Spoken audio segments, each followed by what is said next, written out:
My name is Linda Wayne. I'll be facilitating the workshop today, though we do have several presenters that are going to be participating. I am the NSGIC Data for the Nation project manager, and just a few logistics, I suppose. And that is, the workshop is being recorded. And please, will you take a moment and add your name and organization into the chat? If you would just type that in there real quickly, that'll help us with a record of who is here. And speaking of chat, there's a lot of discussion going on about food. So if you don't want to get hungry, avert your eyes. As we go through the workshop today, please enter any questions that you have into the chat. If for some reason, Phil's going to be monitoring those. If for some reason we missed your question, please feel free to speak up. Take yourself off mute. I would appreciate if everybody's on mute until you need to speak. That would be great. But if we miss your question and you want to add something, please jump in. We'll see how that goes, and we'll mute everybody if we have to. All right. So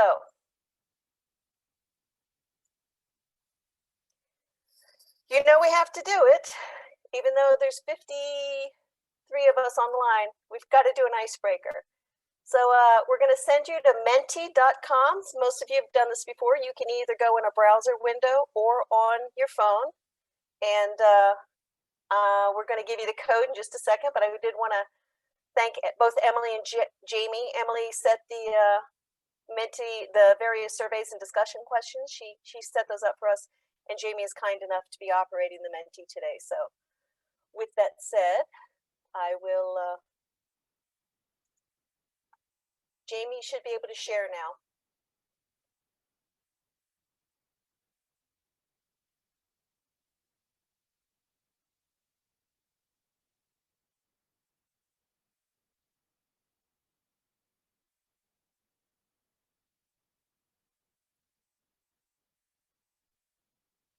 So we've already, so go ahead, and if you can, give me your name, your organization, and then the strangest food you ever ate. We're just going to have them pop up on the screen. We probably won't get to everybody, but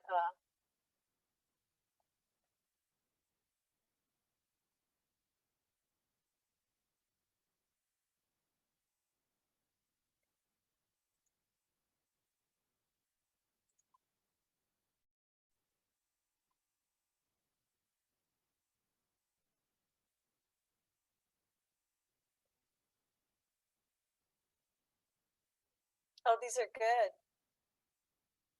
Now, did escargot eat an alligator, or did the alligator, did the alligator eat the escargot?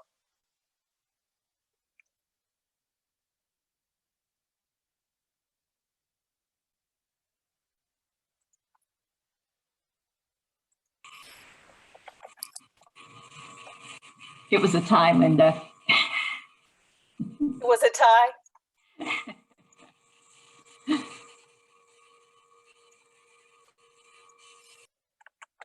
Matt's is so weird he can't say.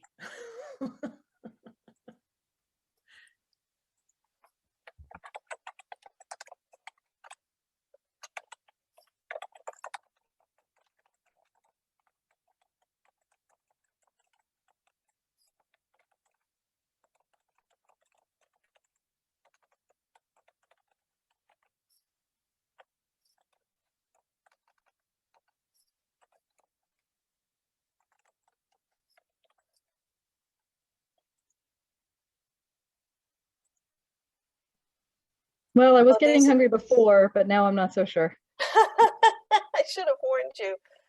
Oh, this is kidding. Oh, Mark, you ate fried rat? Was it like a survival situation, or? No, it was actually a New Year's Eve tradition in northern Peru.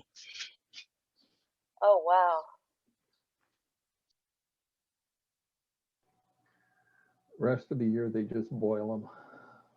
Oh, Carol, goat brains wrapped. You know, I'll shawarma anything. I think I could do that.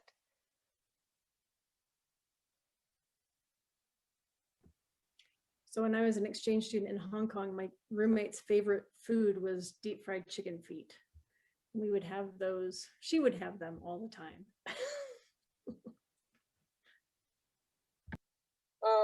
Durian. I've never tried it. My food rules are no feet, no face. Okay. One of those vegetarians.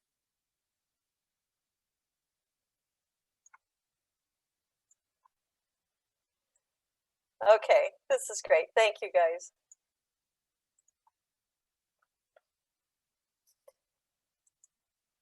And again, thank you to Emily and Jamie for getting us started. So, what do we mean by data gap analysis? Not rocket scientists. It's the identification, assessment, and then addressing of areas. Oh, I guess I'll share my screen. Let's go back to that. That way you and I, we'll all be on the same page there. Thank you, Jamie.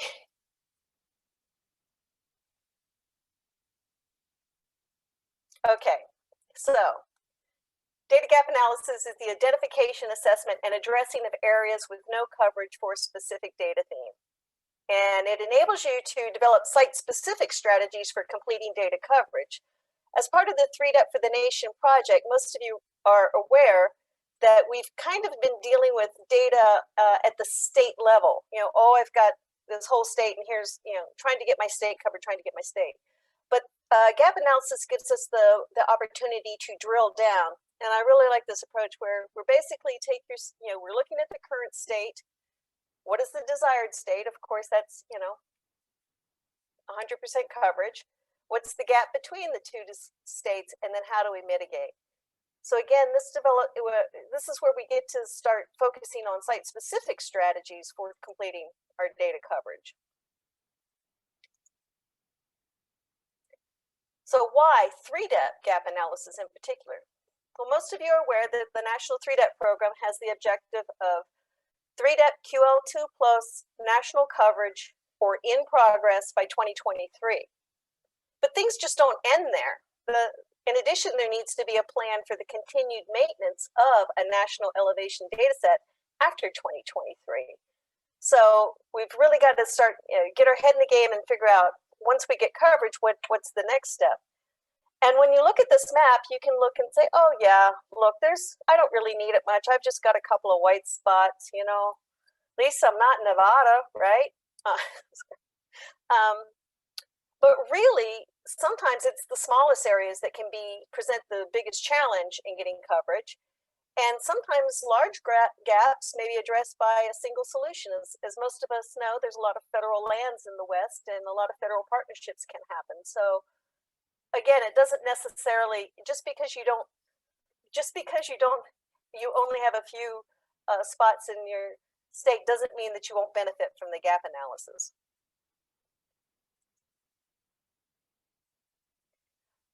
I also want to introduce you to the idea that this is the first in a series of workshops we want to hold.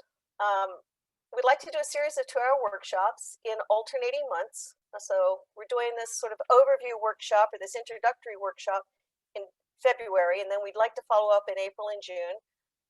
The workshops are going to be based on a step-by-step approach, and we're going to work collectively. So the idea is that everybody brings their issues to the workshop, and we work through them together to come up with not only gap reasons, but responses to those gaps.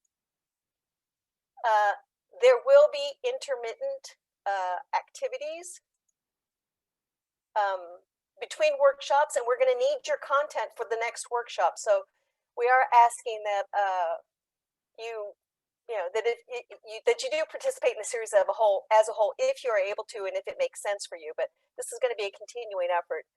We want the approach to support the development of a custom approach. And while you'll see I have a question mark there, we have 2 more workshops planned.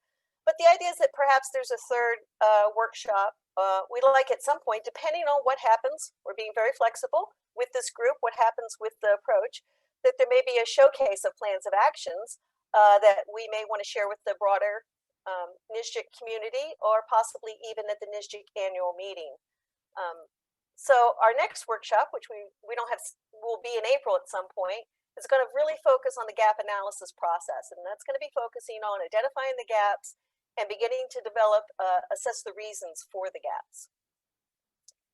And the third workshop then will be, we are going to take those reasons and compile them into issues, derive strategies to address those issues, and then compile those strategies into a plan of action. And again, this doesn't have to be a formal document with a cover sheet. It's just, how do you take these strategies, order them, prioritize them, integrate them so that you can move forward. The participant engagement is really going to be important in this workshop series. So we're hopeful this is of and by the participants.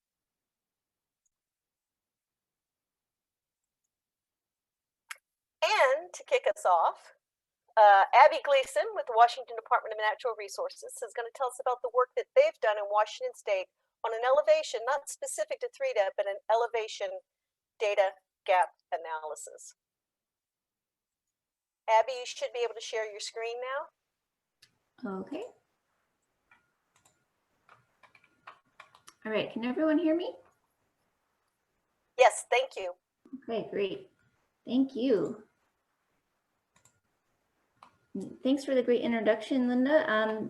Yeah, I'm Abby Gleason. I'm the LiDAR manager for Washington State. I work at the Department of Natural Resources in the Washington Geological Survey. And so today I'd like to present, our gap map and our analysis that we did to derive what we have published in our Washington LiDAR state plan, and identifying the areas that we need coverage and what type of coverage we need.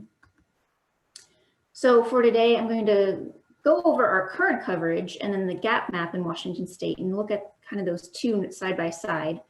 Then I'll go over our approach for building these gap maps and what we did in Washington to define what our gaps are, as well as how we created this gap map. And then also go into this gap analysis, looking at the specific areas, what were our specific challenges that created these gaps, and how do we go about strategizing to fill those gaps, and some of which we've already been able to do. Some of which we haven't. We still have some challenges remaining, and for many states, they may also find that they have some challenging areas. So then I'll talk a little bit about our lessons learned. So our current Washington LiDAR coverage, this is just a map of that. We'll see quite a few maps in this presentation. And really, when we just look at LiDAR coverage in our state, we have about 68%, and we actually have more coming. Later on in the presentation, I'll show a slide with areas that we're currently getting covered. So we're actually doing quite well as far as LiDAR coverage, and I'm really excited about that. Some of which, we were able to do through the strategies that I'll talk about today. So it looks like we're doing pretty great, 2/3 of the state. Then when we look at the gap map that we created for our state LiDAR plan, it's actually 53% of the state has what we consider a gap. And so, notice right away that math doesn't quite work out. And then if we look at these both side by side, you can see there's actually a number of areas that we consider to be gaps that actually do have some LiDAR coverage. And so basically it came down to, how does Washington define a gap? And it may be different for each state, how we define gaps and where we need coverage. And also we'll look at, where do we define 3DEP specific gaps as well. So for us, with the Washington State LiDAR plan, what we defined as a gap is, it's more than just a hole in coverage. It means more than just no coverage in LiDAR.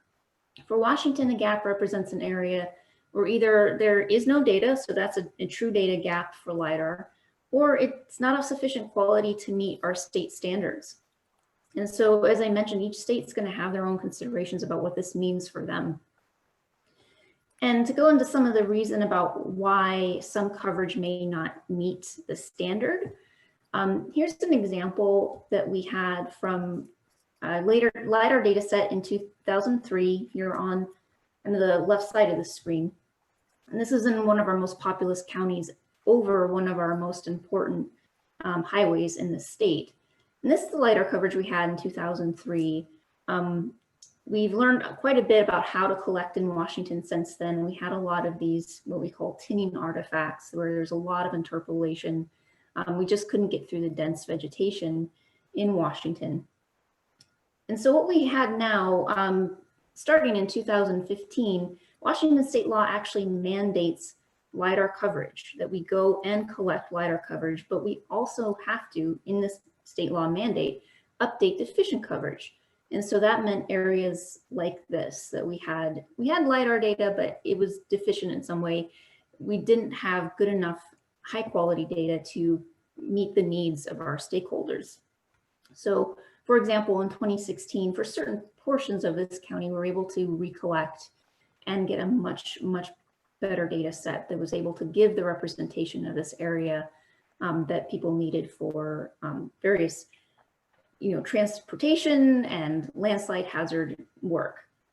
So the main motivation for us initially, when we first, this law in 2015 was passed, is that LiDAR coverage was to provide high quality baseline information for landslide inventories and other hazards, but we have since expanded that to just, we want highly consistent quality coverage across the whole state.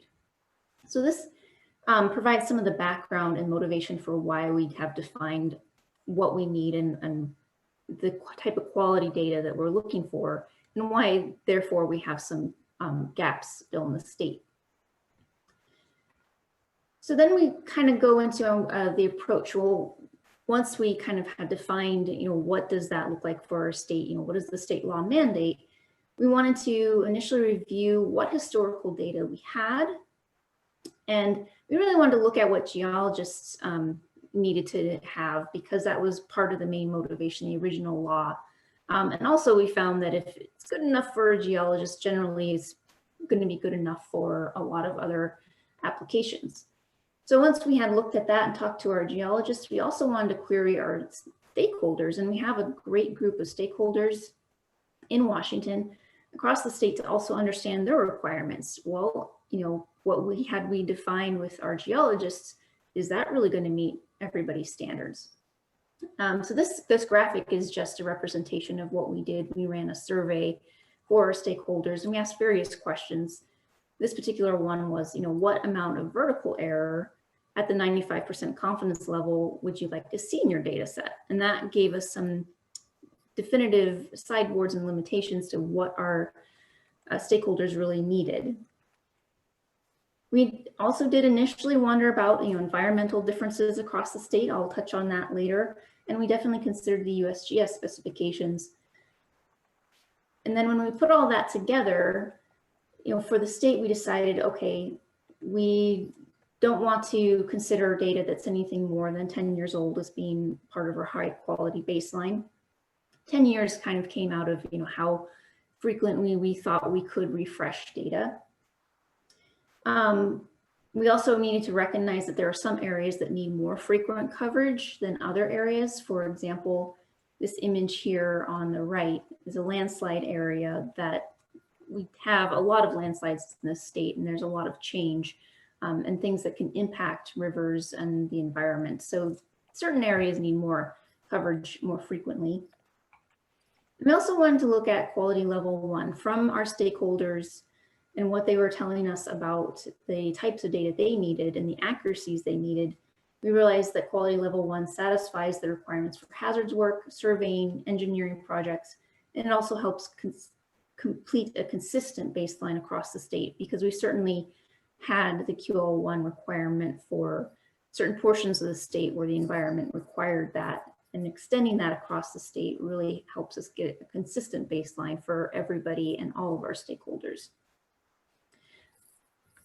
So all that together helps define what we consider to be a gap. And again, some areas do have wider coverage, but they don't meet these standards. So that means that we still have what we consider a hole that we need to fill with high quality data to complete the entire state. So now I want to go into gap analysis, and this is really speaks to what Linda was talking about. What are the reasons for the gaps? What are the specific reasons for each area that hasn't been covered yet? And we actually started this when I first started in 2016 with the start of our LiDAR program. looking across the state and identifying, well, where do we have LiDAR data?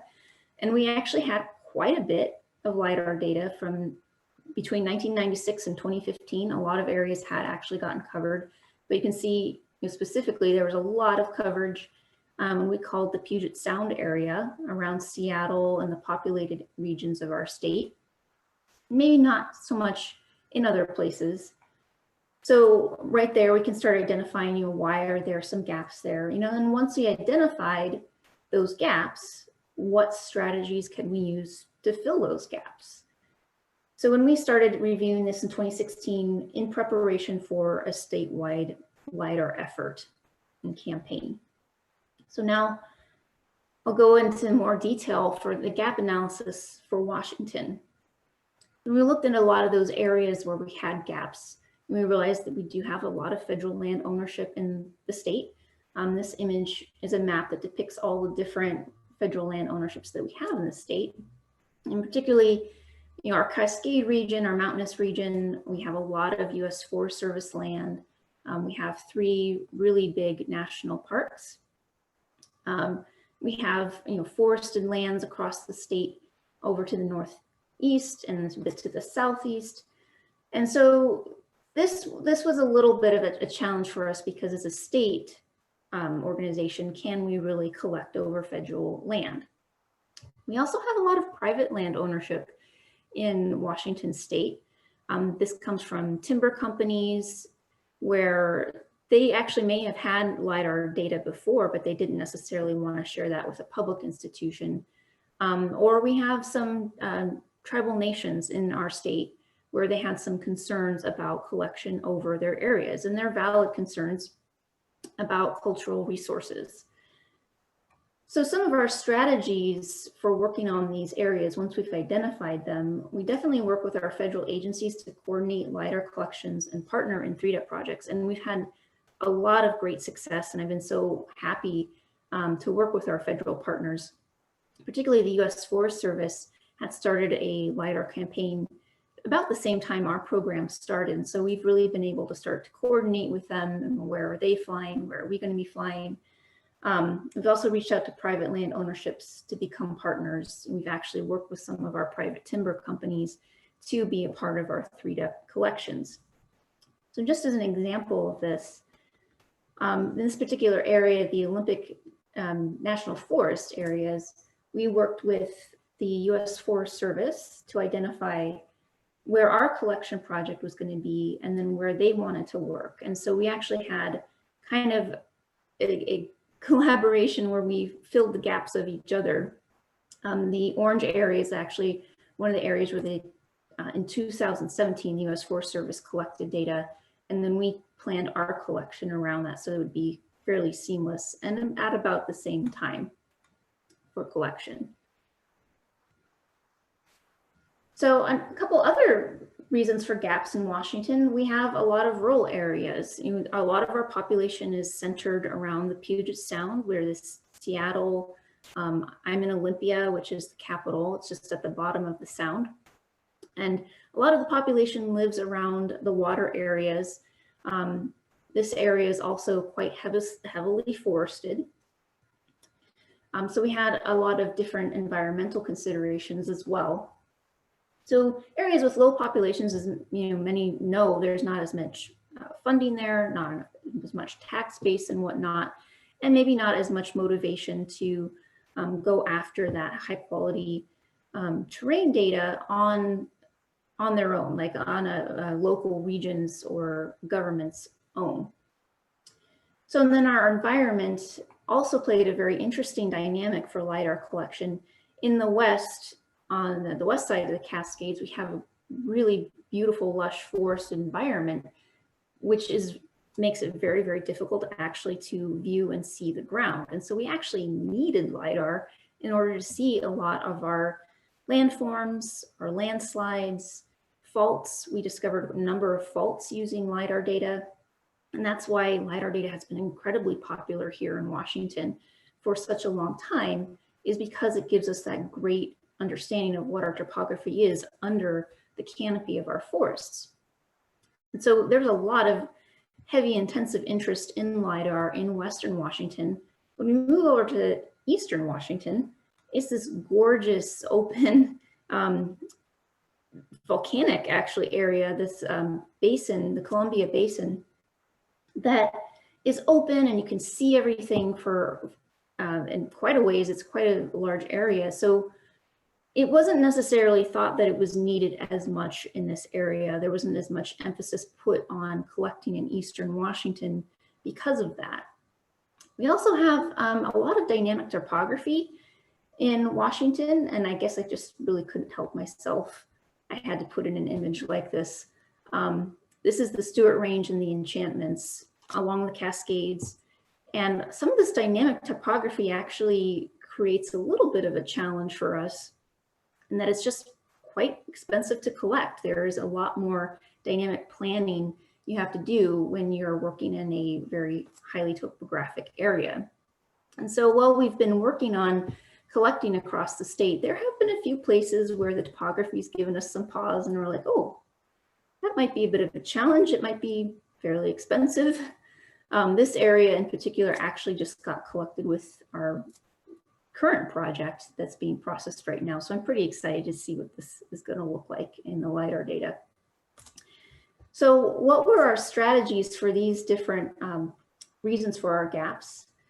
You know, we participate in 3DEC to maximize our coverage and resources, and it's a really fantastic program that we've been very happy to be a part of in order to maximize our collection across the state. And we've actually been able to work with our federal partners to help define, you know, where do we need LiDAR data? You know, even if the state isn't bringing resources to that table, can other federal agencies help us? And where do those federal agencies need LiDAR data in Washington? So for example, on this map that I'm showing here, this is actually part of our Washington State LiDAR Plan story map. And this is showing where collection is occurring right now. Most of these projects are all in being processed right now. This large orange area was a fantastic partnership between FEMA, USGS, and NRCS, identifying areas where those agencies needed LiDAR data for flood maps, for engineering, agricultural work. And it was absolutely a fantastic partnership that was able to bring quite a bit of area in collection. A couple of our other areas, the Seattle area, again, a collaboration between the state and federal partners to help get a lot of this really difficult terrain on this high elevation areas and create consistent coverage across the Eastern Cascades. And we also prioritize area that doesn't currently have any LiDAR coverage, and that was a lot of our Eastern Washington area. A couple more reasons we discovered for gaps in Washington. Funding, it's always kind of an issue for a lot of our local governments and regions, is just being able to gather the funding it takes to create a large, wide-scale collection. We also had some partners that kind of, said, hey, we have some older data, it's fine for us. An example of this, and I'm not sure how well it's coming across on the screen, so I apologize for that if it's not too clear. But for example, in the county that Olympia is in, Thurston County, we actually had some areas collected in 2016, but some other areas where the county said, well, we have, what we think is good enough coverage. I don't think we need to put in any more funding. But what we discovered after this, between our 2016 LiDAR data and our 2011 LiDAR data, which was actually in 2011 was collected in the leaf-on time period. So when leaves were out and it was a little bit more challenging time to collect. What we've kind of discovered is a lot of the drainages coming across from one area and then into an area where we had updated LiDAR data was really hard to map and model these. And so for our hydrologists in Thurston County, they said this is just simply not working to help us understand what the drainage is coming across this county. We really do need county-wide coverage for this and high quality coverage. So for this, our strategies really were to work with our local advocates, and our stakeholder group across the state has been great to identify it and help us work with these local advocates and finding funding and support for this at kind of that GIS level, within our GIS centers. They definitely understand the need and how much the LiDAR data can really help them do their work and how it can improve their decision making. So having that support and those advocates has really helped us. Another thing we actually found is being able to work with different local governments and being a bit flexible in how we invoice or how we work with a vendor. And that has been given them some flexibility to, for example, spread out their payments over a few years and be able for them to manage their resources a little bit more. We do have some state funding. So my program does get funding every 2 years. So we can really try to plan and maximize our coverage with our state funding and actually prioritize these areas. But honestly, funding is always going to be a little bit of a challenge. Actually, maybe not. Hopefully we can solve that someday, but so far it has always been a challenge. So if we look back at this map that I showed at the beginning, the coverage since the beginning of our LiDAR program, utilizing some of these strategies that I've talked about, we've gone from about over 25,000 square miles. We've collected more than 36,000 square miles, some of which has been repeat coverage because we did have to update deficient coverage, but we've been able to do quite a bit in even just 4 and 5 years.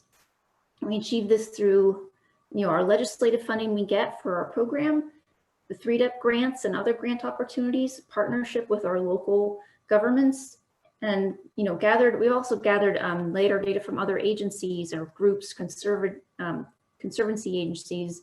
Anyone that has LiDAR data, we can start putting that together. And so from there, we've actually been able to fill in a lot of our gaps and really start working on this so that now we have the coverage that we do now, and we're continuing to gain coverage.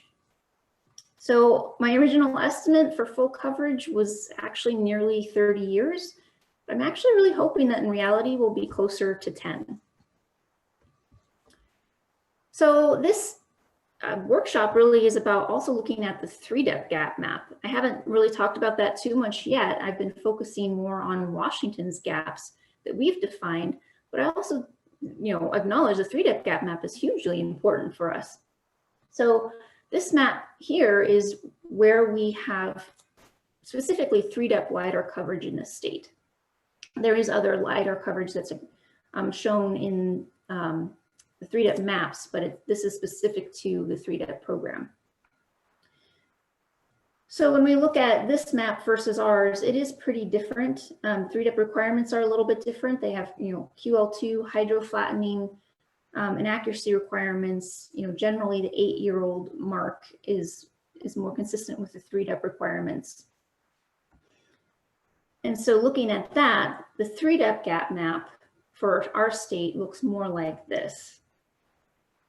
So when we want to consider grant opportunities and potential funding partners within our state, I found it's been very important to look at this map as well. And again, this is pretty different from our map, but when we can look at the overlay of these two and kind of see where some gaps are between the two maps, we can start to identify, okay, well, are there regional partners there that are also being, quite motivated to go in and get LiDAR coverage? Where do these overlap? Where are our federal priorities versus our state priorities? One great example I have of this is King County. Again, King County is our most populated county. This is where Seattle sits. This map doesn't show it great, but Seattle sits right about here on the coast. This is a proposed project for this BAA season and was accepted. I'm really excited. So thanks to the USGS that we're going to be able to get King County collection complete. But what really helped us is being aware of the 3DEP gap map, where King County was a gap for the 3DEP program. And also we had a lot of gaps in King County for Washington because a lot of that coverage was from 2003. And it was, if you remember, that kind of really tinny hillshade that I showed, it was pretty low quality as far as being able to use it for hazards, landslide identification, transportation. So we really wanted to upgrade that data set, and King County itself wanted to have a consistent baseline across their entire state that could serve all of their municipalities. So all of that motivation came together, and so we were able to make this proposal. Another thing that I wanted to mention about, eventually we'd like to make these gap maps, closer together. Hopefully one day we won't have any gaps at all. But one other way we can do that is look at the coverage that we have in our state that we did either through state programs or state contracts, and see, okay, what can be brought into the 3DEP standard. And for example, I have two projects here as an example. These are called Springdale and North Spokane. These were done at a state agency level. They were not done with hydroflattening, but they were in an area that was a gap for 3DEP, and we worked with a partner, NRCS, to identify that these areas could be brought up to 3DEP standard, and so that project is also ongoing. So what challenges still exist? And there are a number of them. I mean, for all the reasons that I enumerated that we have gaps in Washington, we still have quite a few challenges. We still have federal lands, particularly our national parks, that are a challenge to collect. The example I have here is Olympic National Park. This is an image from that area, and it's really important because a lot of our rivers in the Olympic Peninsula area come from the mountains in the Olympic National Park. And so all these rivers that feed our communities around the peninsula and also our fish habitats really depend on Olympic National Park. We do have some coverage. It is quite outdated and very coarse. So it's not really serving the needs that we have for modeling hydrology and hazards and whatnot. So this is definitely still a priority for us to get higher resolution, higher quality coverage. But since it is a state or national park, the state has some reservations about just using our funds for it. We have talked to others about how do we approach these large national parks. And we do think there's going to be a lot of attention from the state and from local partners that are needed to help fund this area. And so I think that will be something we are able to accomplish in the future. And I'm certainly excited about the opportunities for that. But for the moment, it is kind of one of those gaps in our map that we have. Another is land ownership. I mentioned tribal nations, and in Washington, we definitely want to be very cognizant and respectful of the concerns we have from our tribal partners about their cultural resources being exposed. And so we do try to talk to our tribal partners and identify, what are their concerns? Can we collect over their areas, or would they rather not? And so if the answer is not right now, that's great. And we'll continue to work with them and see if at a later point in time we can collect those areas. And as Linda mentioned, we still have some small gaps that just for whatever reason they've gotten missed. It might be land ownership issues, it might be rural areas. We have some small gaps that are really hard to fill, and it's definitely difficult to create an efficient flight plan to fill those gaps. And so those are some of the gaps that we still have in the state. We also have a few military bases in the state that we do have a plan for getting coverage over those areas, but then there will be definitely some questions about, can we put that data out to the public and whatnot. So some lessons learned. What I've learned is gap analysis is a continual process. I'm doing this all the time every year. The gap maps likely need to be updated frequently. So our gap map is updated in our state plan once a year. For some areas, the challenges are pretty significant to getting coverage. And I definitely want to be mindful of the opportunities when we can have those conversations or can reach out and have our collection be completed over an area. And at this point, you know, I have to accept that maybe I have to learn to live with some of the gaps for now, until we have some other solutions or other conversations about completing coverage in some areas. And so with that, I'll just finish with some fun LiDAR images. I usually have these sprinkled throughout my presentation that I give, you know, as I give presentations. We have some excellent LiDAR images throughout our state. This time I didn't have a great opportunity to do that. I was showing a lot of maps. So here are some fun LiDAR images from Washington. And if you want to actually see any more of these LiDAR images, you can always go to our LiDAR webpage, and they're actually downloadable screensavers. So feel free to check that out. And otherwise, thank you so much for giving me the opportunity to speak with you today. And are there any questions? I don't know if we have time for questions at this point. We have one in the chat from Linda Wayne. Linda, you want to ask it, or do you want me to read it? Sure, I can ask. First of all, Abby, thank you. Outstanding. Very interesting. You know, we often think how, oh, Washington's got it all figured out. And it's good to see how, I mean, it's not good to see, but we recognize there's a lot of work that goes into that. And you're continuing to treat it as something that needs to be not only, you know, figured out, but maintained. I guess I had two questions. Can you elaborate on how you approached the timber companies, what that process was, how you were able to do that? And then I'll ask my second question when you're done with that one.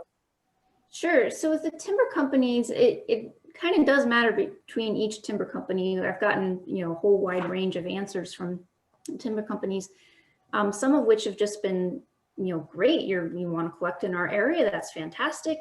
We'd love to participate. We've had a few that have been a little more reserved, and I've given some presentations. And sometimes it's just been a matter of their funding didn't line up with our, you know, kind of timeline. And so they may not have participated just because that, you know, when we needed to fund the project and move forward didn't actually meet their fiscal limitations. And then we've also had some timber companies that are a little bit weary of having their lands imaged and you know, that in the public domain. And in those cases, because, well, within DNR, we also have our regulatory group that manages forested lands. They just come in and say, you know what, we actually really just need that, and that will be a state priority. So there's kind of been a wide range of responses there. And then I guess my other question is how, specifically, what app or what communication did you have? How did you share your areas of interest with the Forest Service? You said you were able to coordinate quite closely with them. How was that facilitated? Pretty much through, you know, sharing of shape files. We've met in person, you know, phone call conversations. It's been pretty much not like a specific app on the screen where we can be manipulating shape files at the same time. It's more been kind of this organic, just passing shape files back and forth and coordinating pretty frequently. You know, where are you considering flying this year, and where are our areas of interest?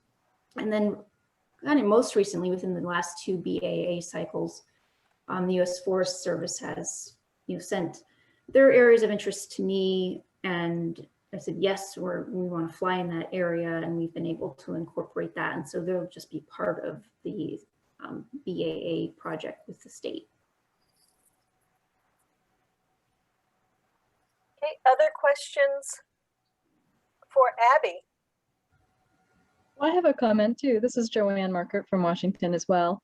And basically another interesting piece of all of this is that by having this gap map and having it within our statewide plan and updating it, you know, we will sometimes get calls, Abby gets calls sometimes saying, hey, we think we might be in this area. Is there any chance this could work out?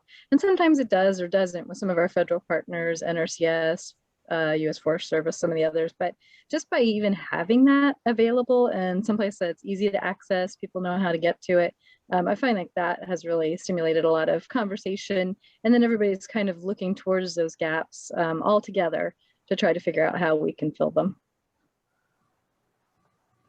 Yeah, that's a great point, Joanne. Thanks. You know, having our stakeholder group meetings is another way we coordinate with our stakeholders at large, but also our federal partners to come to those meetings, and we talk about, you know, where are we planning next and what kind of partnerships we can bring into that.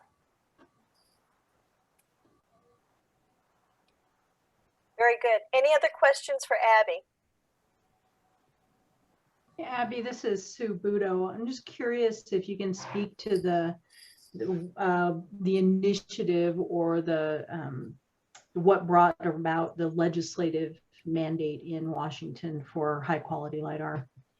Sure, I didn't mention that specific motivation. It really was the Oso landslide in 2014 that brought that about. And what was really interesting in that case is we had LiDAR before the Oso landslide, and we were able to collect very quickly afterwards. And it was a pretty devastating landslide.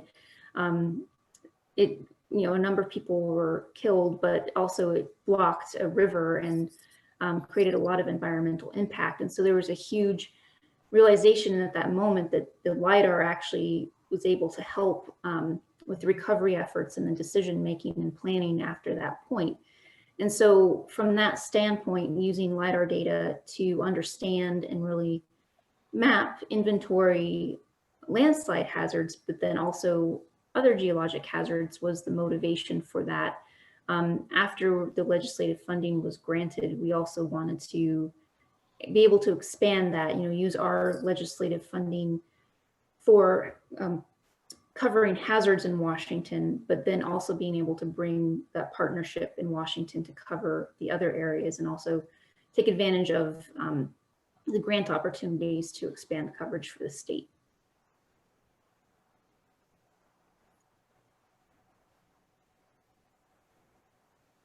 Anybody else? Thank you, Abby. Again, great information, and we appreciate your continued participation in the 3DEP for the Nation project. Yep, thanks. Yay. Just a quick reminder, we are astonished at the number of participants, and we're excited. So if you haven't had a chance to put your name and organization into the chat, please enter that information. We'd really like to know who was here and participating today. With that said, I'm going to turn it over to Phil, who's going to run a little discussion question, and I think that also means we're going to go to Jamie to the Mentimeter again. Right, so everybody fire up your Mentimeter on your phone. You should see the number at the top here in a second. If you need to log back in, you can see the code there. All right, so we're going to take a temperature of the room here, and we're already responding. So best guess, best estimate of your current or in progress 3DEP coverage in your state. We give it a few. We have 70 plus folks, so maybe not all of you are able to answer this, but we'll give it a few more seconds. Well, we recognize that there are multiple representatives from multiple states, so. Right. But hey, if just guess. Yeah, bump it up. Yep. Yeah. Make our count look good. Come on. All right. Okay, so so far looks like 80 to 100% is winning, and that's good. Okay, so what's interesting there, Phil, is that if it's 80 to 100%, then we are talking to a community of folks that have small gaps to address. And I think Abby made an excellent point. Sometimes you just can't put together an acquisition plan to grab those small ones. I mean, they're just, it's not part of a bigger picture. So interesting. Yep. But that's kind of the distribution. Honestly, I was thinking we were going to see kind of like a bell curve on the left and then a big old spike on the right. And I'm glad that none of you answered, I don't know. So, so moving on.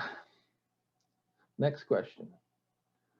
Okay, so now we want to know if you've actually done a gap analysis, and this is even informally or formally for the data for, oh, this is the wrong question. Okay. I think we lost it. We had one specifically about elevation data. This one is kind of covering everything, isn't it? It's elevation. Yeah, I think it or might be the another- next one, Phil. Okay, all right, okay. So, you know, if you've done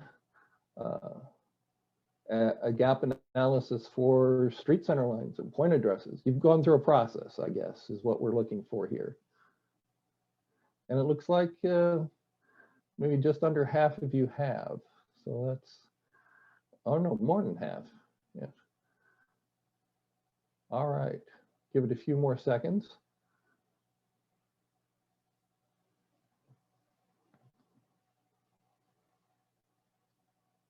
All right.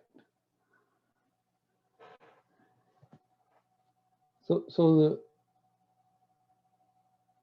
yes to a little over half, which is good. So I think you know, we definitely want to use that expertise as we move forward in these conversations.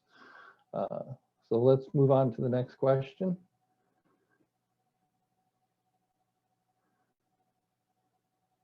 Okay, so now you get to type in a response. If you have performed an elevation gap analysis, what was your motivation? Just off the top of your head, what was your top motivation to do it? Was it legislated? Was it flooding? Was it, you know, some funding that was made available to you? And we're going to give you a little bit of time here to answer. We've got time for this.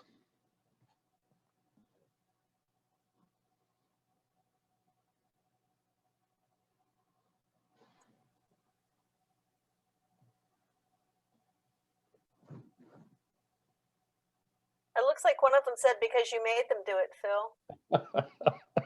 I had to read that one twice. Who is that? Is that Sean or is that Megan?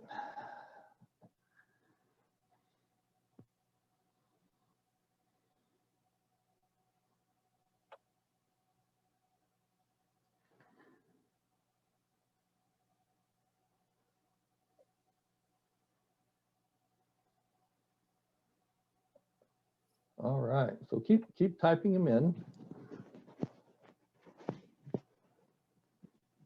And again, as we stated, a lot of the information collected here is going to help us shape this next workshop. So Right. we're grateful for your input.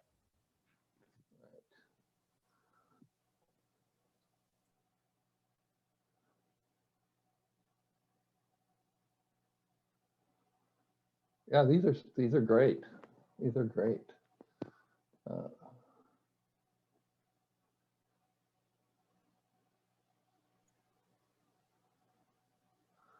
So it's hard to Okay. tell from this view, but I'm seeing obviously a lot of flooding and drainage motivations. Yeah. So someone put in their response to disaster declarations. Was that an opportunity or was that a need? Ask someone to come off mute and elaborate. That's me, Leslie, in Alaska. That was a need for a response to landslide disaster declarations in Southeast Alaska. Gotcha. So there was also an opportunity there to use the federal money to help do that, right? Yes, somewhat. Southeast Alaska is a massive area, so Gotcha. yes, somewhat. Okay, good. All right. Okay, well, these are looking great. Now for the rest of you, let's go on to the next question. So if you have not performed an analysis, a gap analysis at this point, what is your current interest or motivation? We'd like to know why you're why you're thinking about doing it now. It can be as simple as you want your whole state to turn green on the 3-depth map.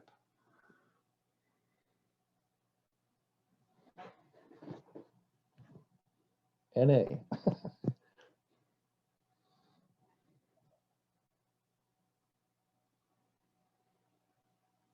A refresh plan, that's good. So what we're saying there is you have LiDAR and it's now in need of refresh. It's becoming a gap because of the age of the data, is that correct?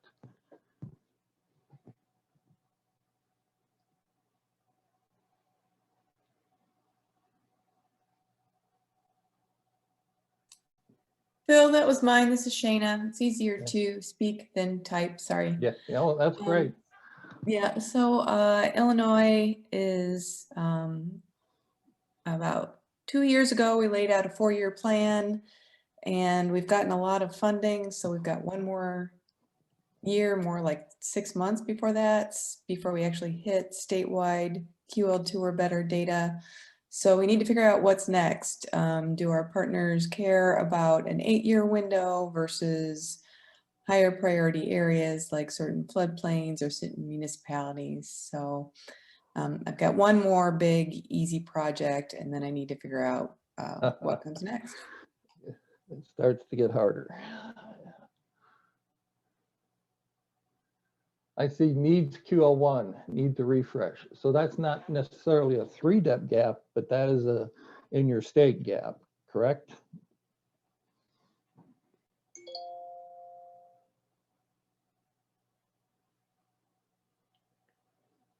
Anyway. I'm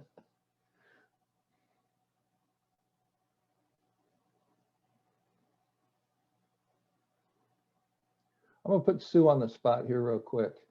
Sue, have you noticed an increase in general in the BAA proposals that are including the collection of data better than QL2? Indeed, we have, Phil.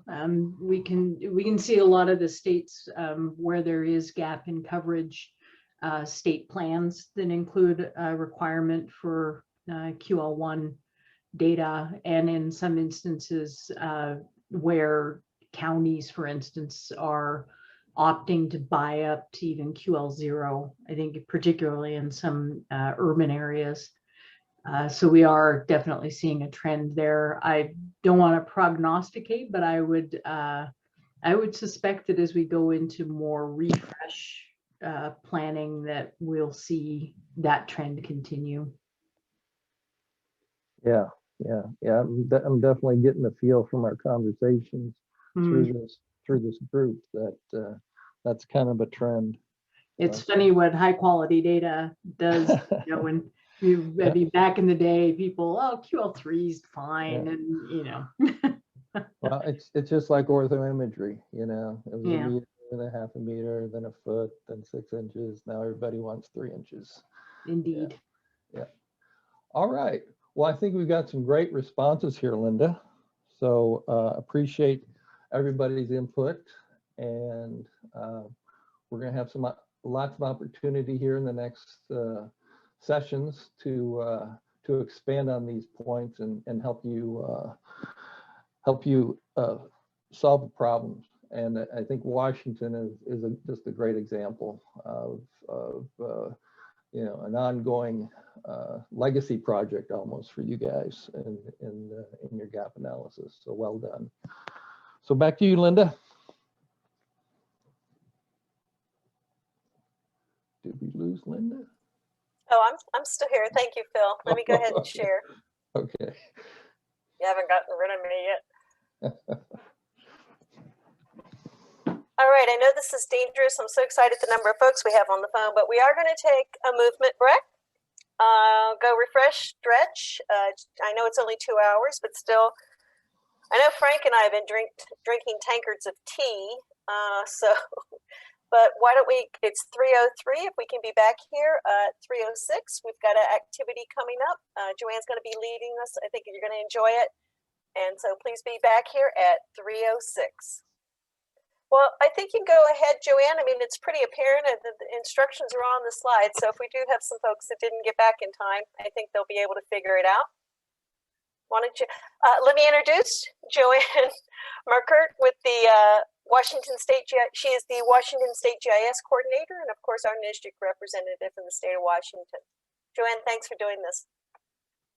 Yeah, you bet, Linda. Thanks for inviting me to this.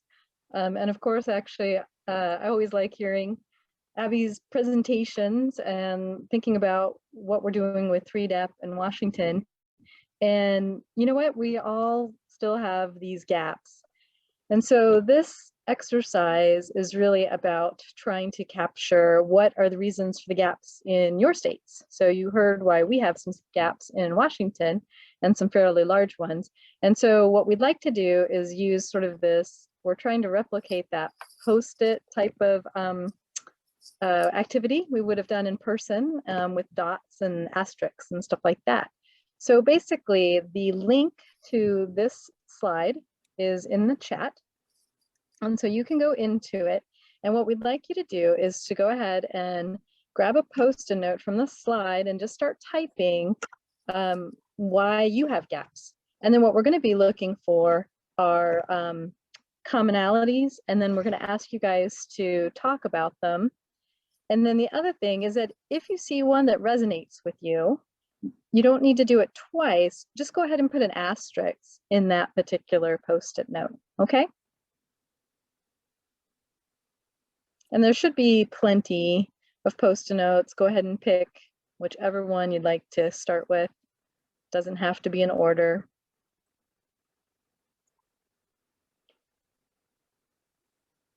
This was actually an activity that we did in Washington regarding hydro and how to use LiDAR in our elevation hydro work. And so I thought it was kind of a good exercise and wanted to try to bring it and see if I could actually lead it. So thanks for participating. It looks like it's actually working out quite great. And if you need another post-it note, just copy paste. Also, this is not limited to states. I mean, I'm very pleased to see some of our private sector partners on the line. You're working with these states, you know what these issues are, so feel free to jump in with those issues as well. Everybody's afraid of the light colored boxes. There we go, anonymous sheep. Thank you. Thank you. So we've got 18 people in. So again, if you're just joining us, please jump on the slide. You'll see that the link is in the chat. And we'd like to just know your general reasons for gaps in your state with regards to 3DEP data. If you see and you it, can, oh, go ahead, Joanne. Oh, I was just gonna say, you can use more than one. And if you see one that resonates with you, you don't have to retype it, just put an asterisk in that particular post-it. Yeah, the dots we're going to save for a secondary activity. So use dots if you resonate with it, and then we'll use, use an asterisk if you resonate, and then we'll use the dots in a secondary activity.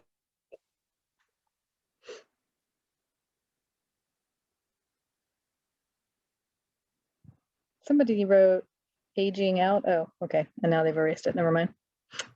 I was wondering what that one was. Yes, and please use a fresh post-it for each reason and just copy paste if you need to create another one. It looks like we've lost some information on some previous notes. That's my concern, like they're being overwritten. Because that bottom line was full before.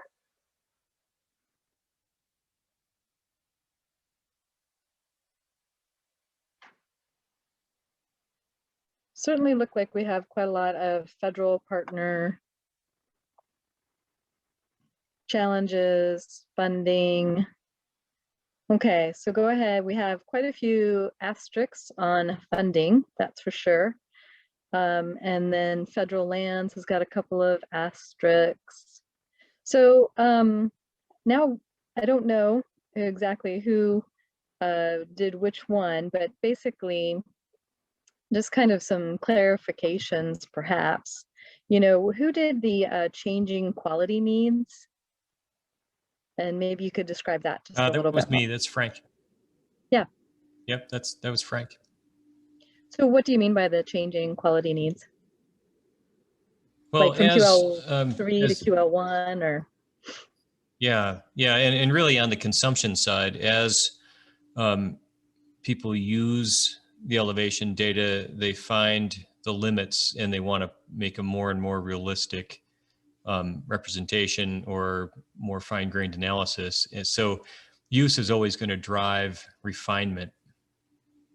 And we're not ever really going to be satisfied, which is just something we can get used to. Exactly. Sounds like that might be similar. Who wrote down the funding to replace QL3 counties with QL2? Is that also sort of that changing quality needs, or is that more of a funding question?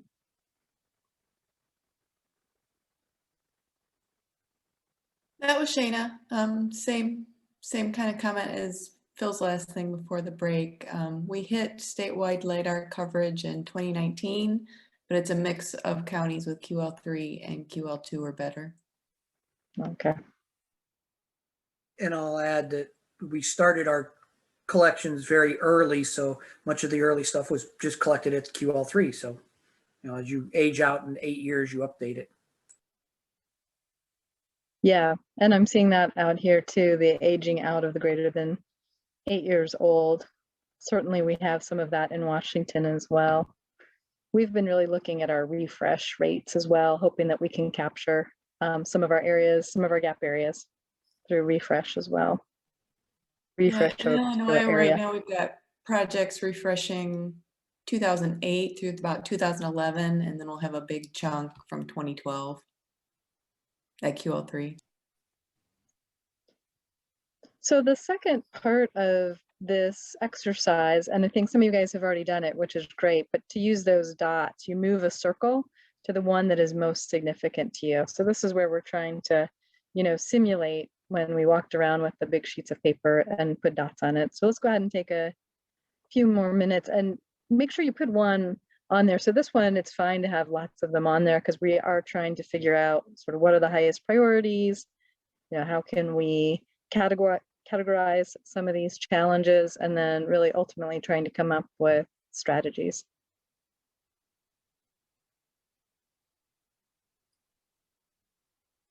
That's a good point, Frank. Do you mind just putting that out to the group while we're working on this?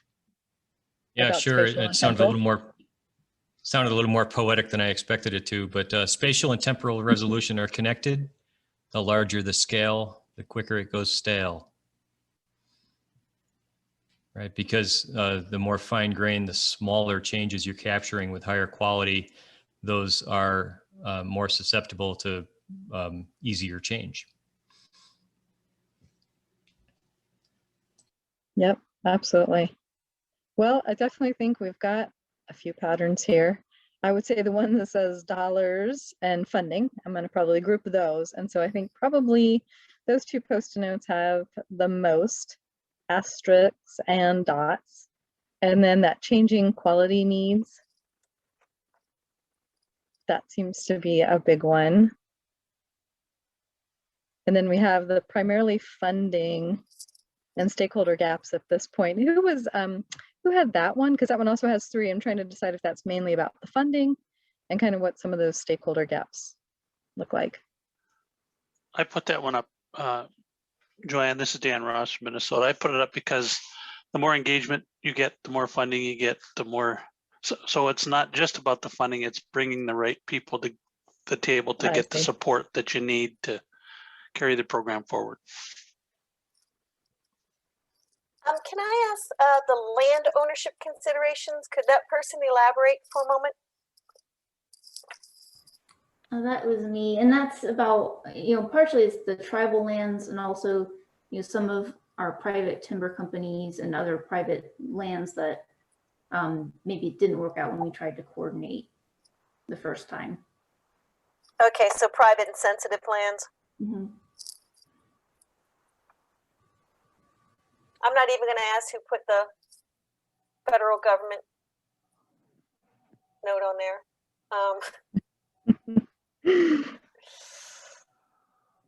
So what about, oh, go ahead. Go ahead, Joanne. Oh, Phil can go ahead. I see this military bases inaccessible. Can we get a little elaboration on that? Because I'm wondering what types of bases, because I know in some states that's not an issue. Yeah, this is Al.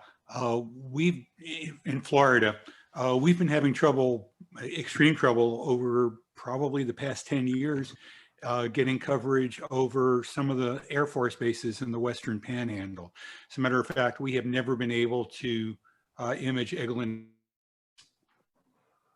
Is that because of security or flight restrictions or a combination of both? A little bit of both, as best we Okay. can tell.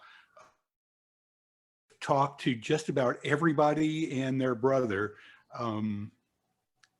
We've even taken it up with our state senators, and we just can't seem to get permission to fly over Eglin Air Force Base.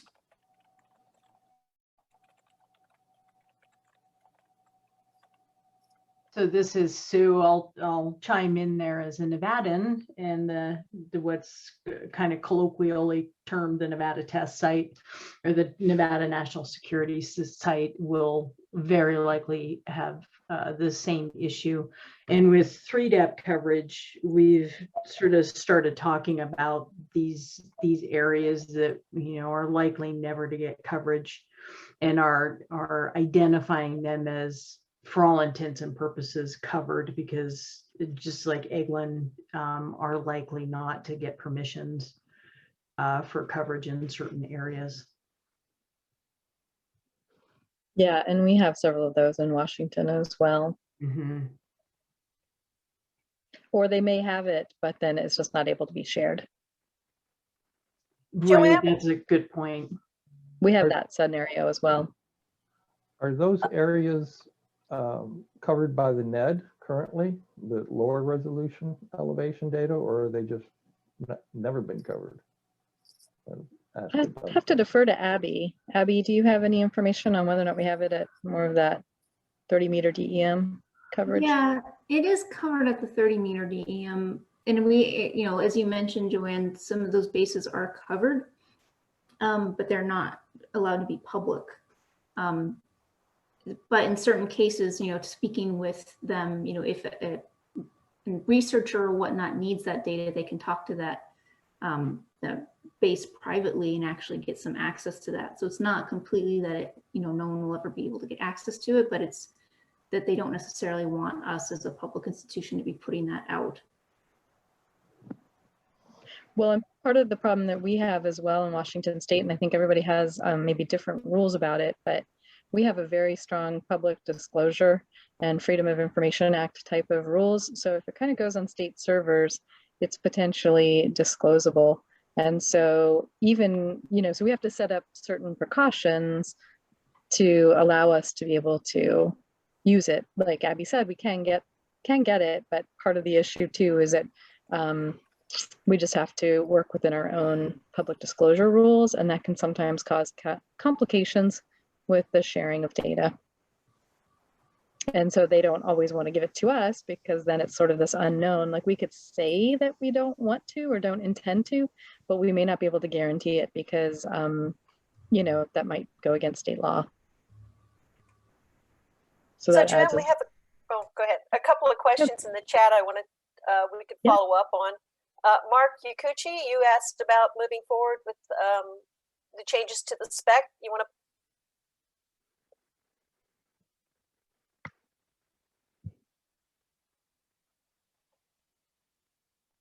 Mark, you may still be on mute. Oh, I'm sorry. Yes, you're right. we all do it. Yeah, I mean, I was just, we're looking at all of these, and I see a whole bunch with spec changes. And so how is that going to change again when the 3D Nation study comes up? And, you know, where have we, you know, has the USGS made any decisions on, or is anything going to be released at some point soon about, you know, right now the current is 8 years in QL2, but when the 3D Nation study comes out, is it going to say QL1 in 5 years or something different? So I don't think we can answer that yet, because they're still working through the responses to the 3D Nation study. not to put you on the spot, Allison, or if you're still on, did you want to make comment, or Carol Ostergren? Hey, it's Allison. I can make a little bit of a comment. So, if you guys remember with NIA, we had, what people wanted, and people want lots of things, right? As you guys know, I'm sure better than anyone, there's lots of desires out there. And then there's, what can you afford? What can actually become a nationwide program, and what does that look like? So we're really close to the point in the study where we'll know what everybody wants. It'll be a few more months after that, where maybe 6 or so, where we can really process through the cost benefit analysis on what everyone wants versus potential programs to try and meet those needs. So if that helps with understanding where we are, I can tell you there is a trend in the direction of everyone wanting higher quality data and everyone wanting it more frequently. But whether or not that bears out when we start looking at the benefits people were able to provide is another story. Thank you. That helps. That's just one of the, as things change, that's what, as we do a gap analysis, and as we go forward looking at collecting in the state, then, it's something to think about in the future. So thanks. Yeah, no problem. Roger, did you want to elaborate on your comment about offering a lower resolution public display? I know it was directed at a specific comment. Well, we've had some differing decisions on Aberdeen Proving Ground in Maryland, and one time, and the base commanders typically have discretion as to how they want to handle the acquisition, whether they want to show it or not. And Aberdeen did show the data, allow it to be shown at a lower resolution.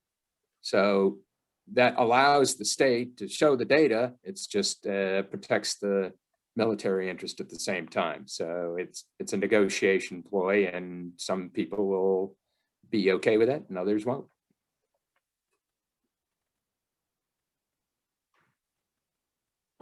Thank you. And Pete, thank you. I think you're building on that same comment then. I thought Aaron made a really good point up there too in the chat, that there's actually a lot of different reasons. Like funding is kind of a pretty broad issue, and we had people talking about some of the different pieces of that. And I was wondering if I could just challenge everybody who maybe put the funding or did the dollar signs or put their dots up on those, maybe have a little bit more detail. We still have a few more post notes here, and maybe we could tease that apart a little bit. Like there was one up here that I liked. It's the lack of the state dollars to fill in the gaps from local or federal partnerships. And I was just wondering if folks could take a few minutes to tease that apart just a little bit more.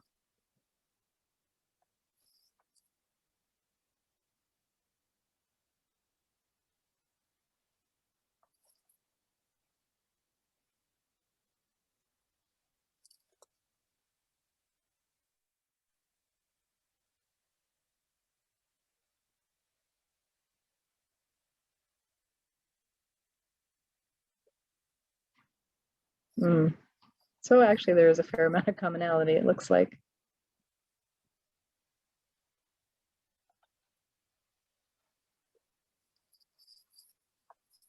Was there any other ones? And maybe somebody who is writing up some of that, like, and you know what, Washington didn't have any funds until we had, a horrible disaster, which, I hate that as being the motivation, except that I am glad to have some information from the state or some dollars from the state to be able to match. Could somebody else maybe that's now typing and talking about this lack of local funds or the state funds, what are some other pieces that you might want to include or some ideas that you have around that?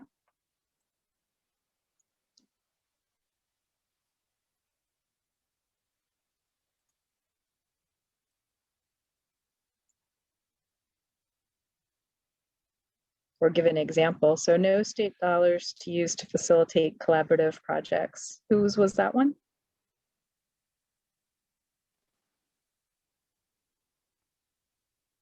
That was Jana's. That was mine. Okay. I mean, No, is no, there ways some examples of how you've gotten around that or how you work within that?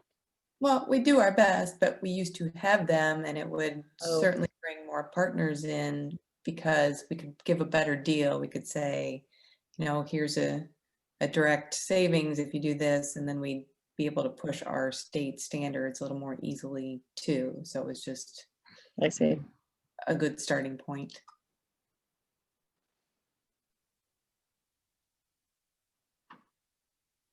So Jan, this is Dan Ross again from Minnesota. I guess one of the things that I wouldn't say it's a huge challenge, but it's more of a timing thing, is getting locals to buy in takes a lot of time because their budget cycles are different than ours at the state. And so we actually have to plan with them 2 years ahead. So we have a whole committee that's going out and meeting in each part of the state to try to educate our local partners about what's coming, when it's coming.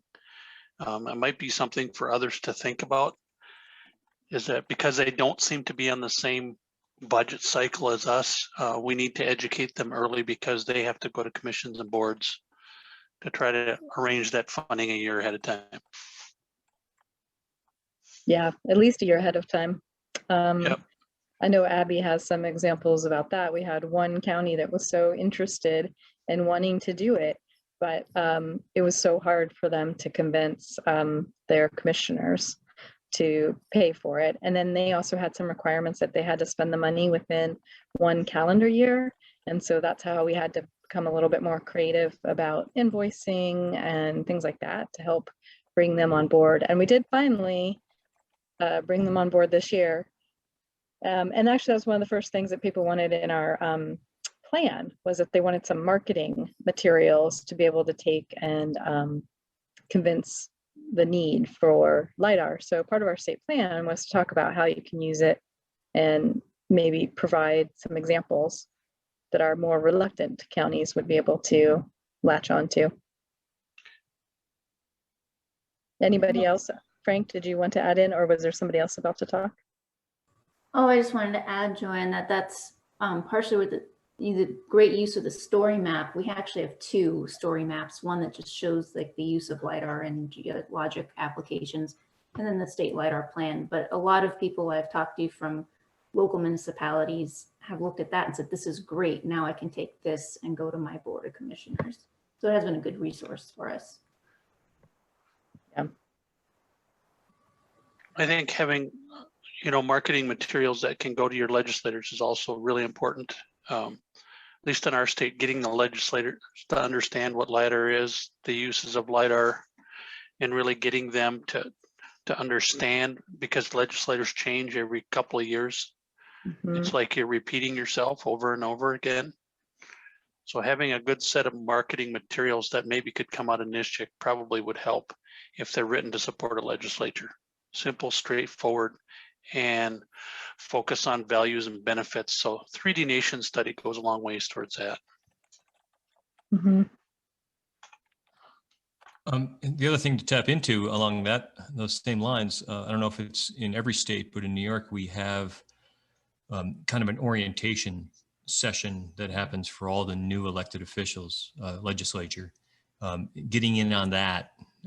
So you get those folks in their first month is a good tactic.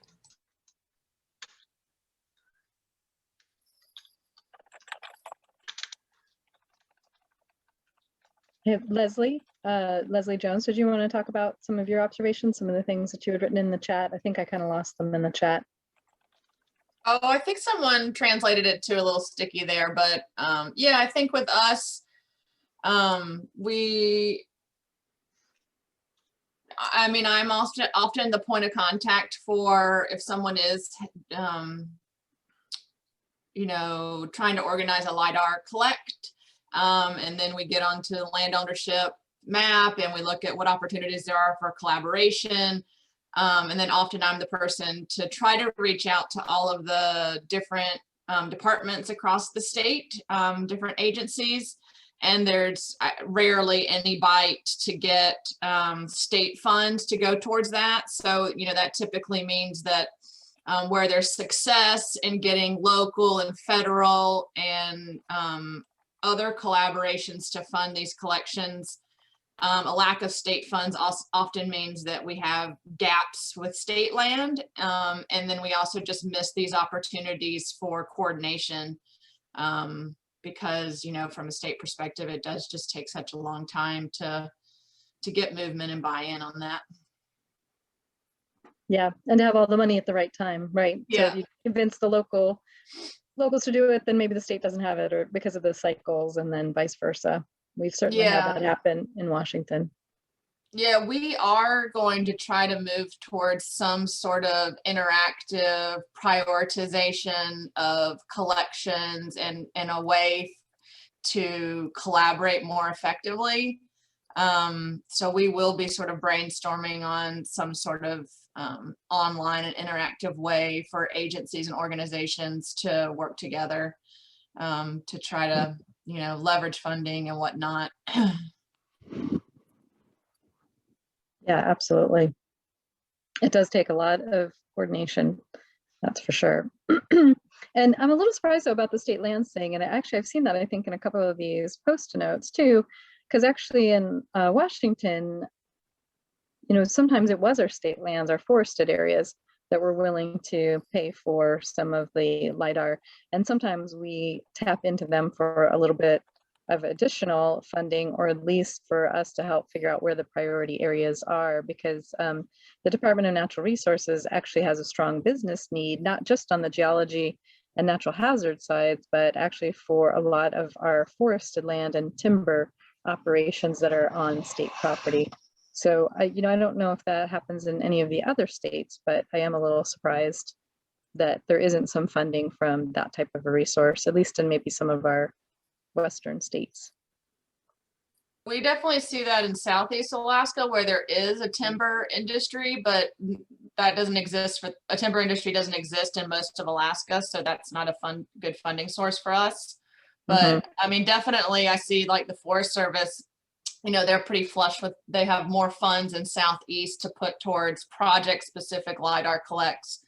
But I think from my point of view, we see DOT actually for us is an agency that does a lot of, you know, project specific LiDAR collections and has that ability to leverage funding.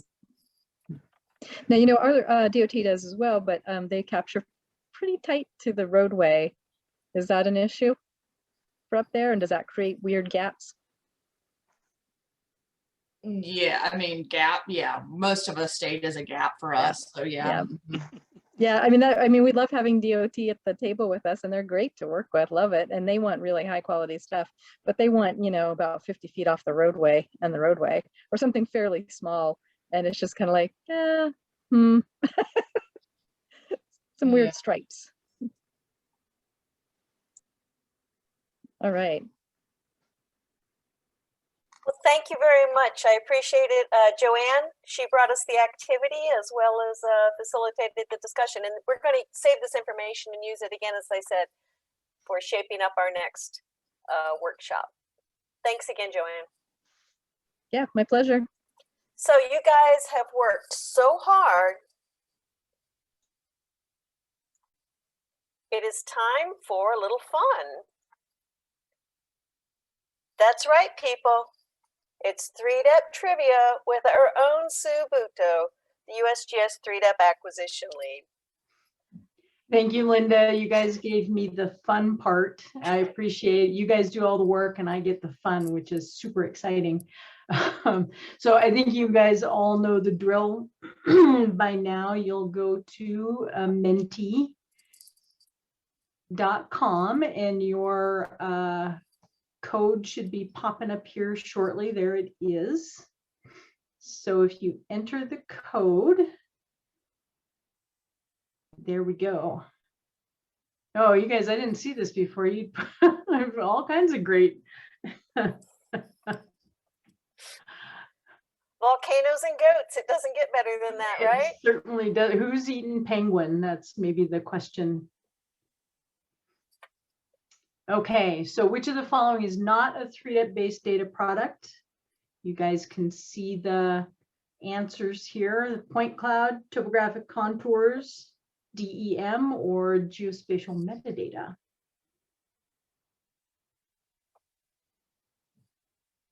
No one answered? Oh, there we go. Nobody knows. Yeah. Nobody knows. I don't know either. Well done, folks. Topographic contours is the correct answer. I feel like this is pub quiz night.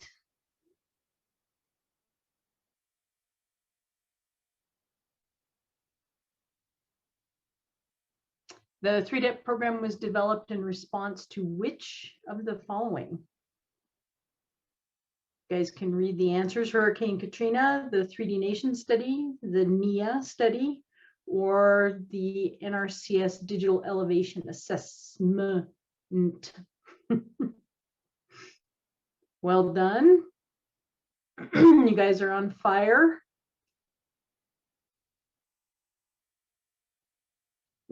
Thanks for the chat, Sam. We're very excited for trivia too. So what is the highest point in the United States? Mount McKinley, Mount St. Helens before eruption, Mount Rainier, or Mount Cook?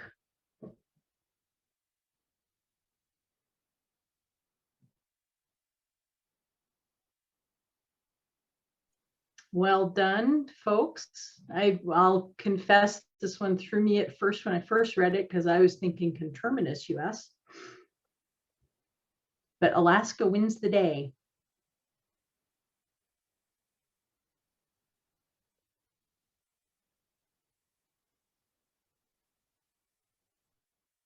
And Roger, you're right, it is Denali. So what is the lowest point in the US? And this might be better read, where is the lowest point in the US? New Orleans, Dover, Delaware, small but mighty, the Mariana Trench, or Badwater Basin? Ah, well done. It's Badwater in Death Valley.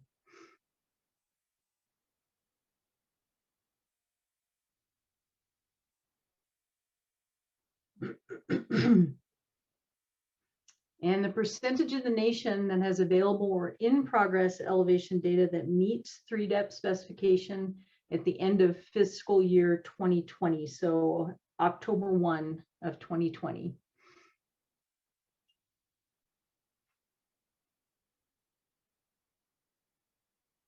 Oh, that one's a squeaker. 78% is the correct percentage. We wish we were at 86%. We hope to get close to that this year. We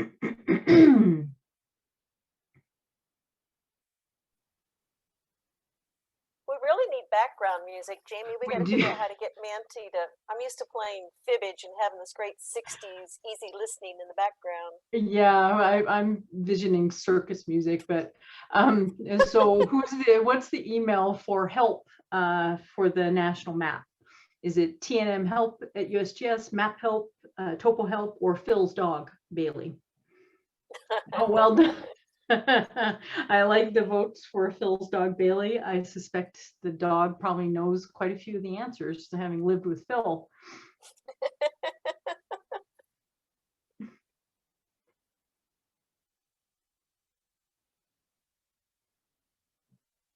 And the first full year of 3-DEP production at USGS, this is a good question. 2011, 12, 16, or 17?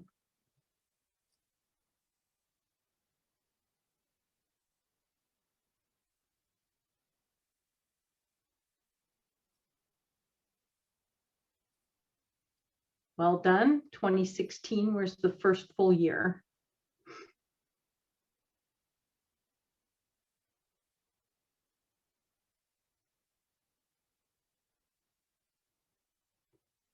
And which is a Gypsy data acquisition agreement between USGS and state or local partners?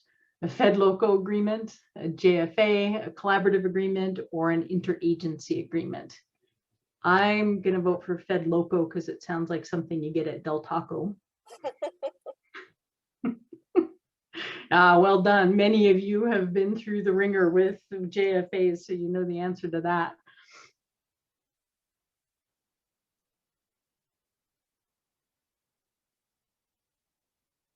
All right, we're nearing the finish line. I like Great, that, Erin. Yeah, what online portal is used to find nationwide listings of all known high accuracy topographic and bathymetric data? And I am with you, Aaron. We should make a drink that's the Fed Loco. Next time we have an in-person NSGIC, I think we should have a challenge. Ah, that one was tough. So it's the USIEI is our nationwide listings of all data that is known. So QL3 all the way up. Oh, I like Evan. Oh. Oh.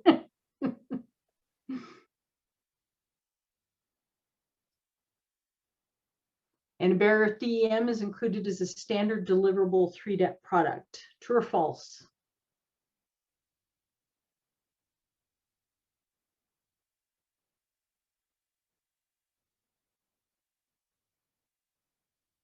Well done, folks. That is true.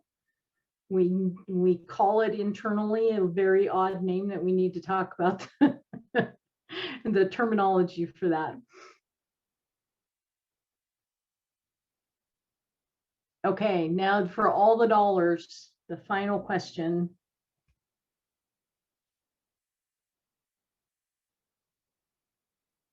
Phil's dog Bailey. What breed is she? She is the official 3-dep for the nation dog, and you can call her for answers on the national map. And she's very cute, Phil, by the way.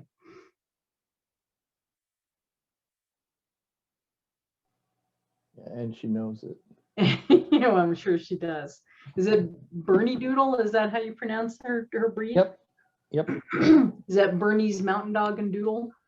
Right. Half poodle, half Bernese mountain dog. Nice. Expensive mutt.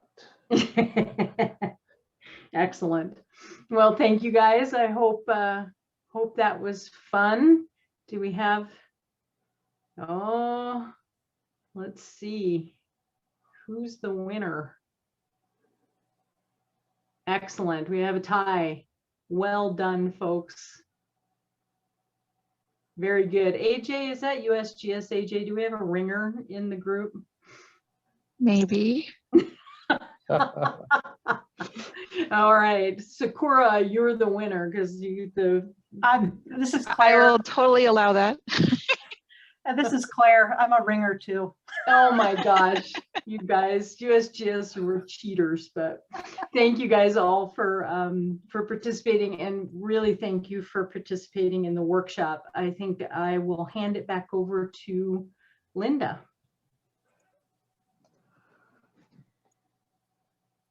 Thank you, Sue, and thank you for hosting that.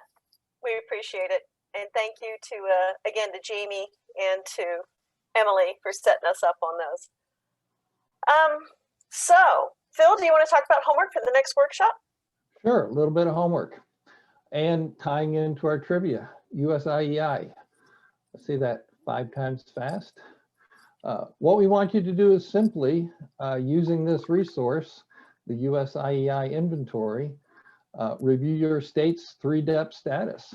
And as we saw in the Washington example, compare the 3-dep status map to your own internal status map, or what you have in your brain as an internal status map of LiDAR in your state.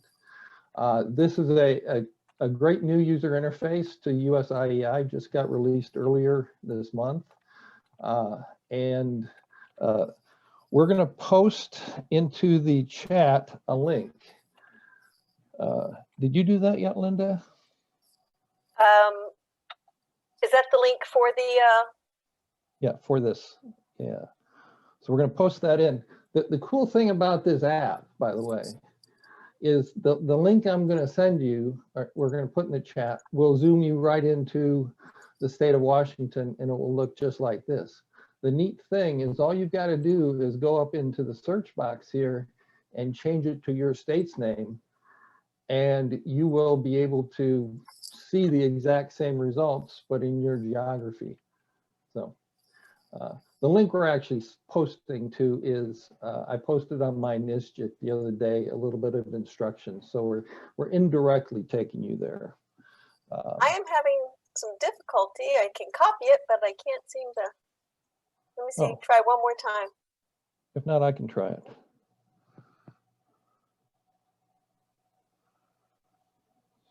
Linda, I also put the link to the USII in the chat. This is Diana. Yours is much shorter than what we have. Well, this actually has all the search criteria in it for what we're seeing. Because if you get into it, in the filters, you can filter specifically for 3-depth quality data or other data. So that's some of the selections that are set here. You can also have bathymetric LiDAR projects. So I've got those turned off here, so that basically this this string that you're going to click on is basically going to be looking at 3-depth quality topographic LiDAR in your state. So why don't you work? It simply won't paste for me. So okay. Why don't you give that a try, and we'll get on to our closing slides here. But thank Okay. you. I'm going to try it right now. Yep, that worked. Excellent. Thank you. I will also post, there's a service, USIEI has a REST service for this as well, so you can bring it right into your desktop. I will post the REST service in there as well, right behind that. So. And I believe Sue wanted to make the note for those of you that have been to USIEI before that the interface has gone through a major redesign. Is that the work that Kurt's done, Sue? Yes, that's correct. So it's much modernized from its previous iteration. And I think, Phil, you posted on my NSGIC about that recently, correct? Yeah. Yeah, it's really cool. So I just want to make sure, do we have any, we're about to close up here. We've got a couple more slides.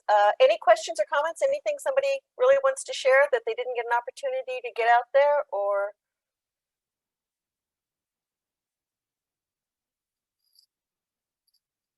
All right, you saw your March homework. You got gaps. Why? Phil provided a link for starting with the ISIE.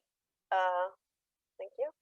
We are going to be planning the April workshop, the gap, and then again, that workshop is going to focus on a process, more detail about going through the technical process of that.